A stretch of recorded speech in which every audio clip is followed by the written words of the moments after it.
And a developing story this evening, Prasa's acting CEO Collins Letswalo has been removed from his post earlier today. He refuted allegations that he gave himself a hefty salary hike.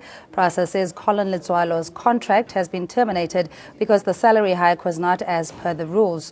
According to a report by a Sunday newspaper, Prasa's acting CEO Letswalo hiked his own paycheck by 370% or 350%, and that is a paycheck 4 times higher than his agreed salary. He has been at the helm of Prasa for about 7 months after being seconded by Transport Minister Dipuo Peters last July.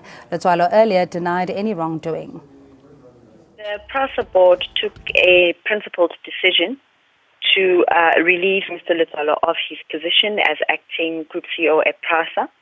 He will return to the Department of Transportation.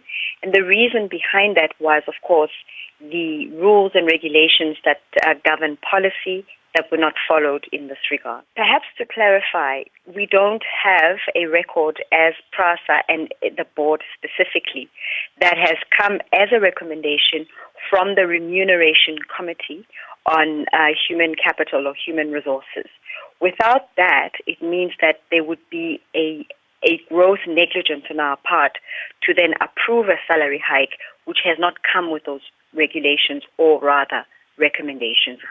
Our position as Prasa on behalf of the board is clear. The reason behind the termination of his position back to the department is as a result of the non-regulated increase in the salary, which did not follow protocol. The decision to remove Mr. Letswalo was taken by the Prasa board in light of what we've just discussed in terms of the remuneration policy. The information that is coming is a bit scant. For that reason, we are seeking an urgent meeting with the minister to understand exactly what happened.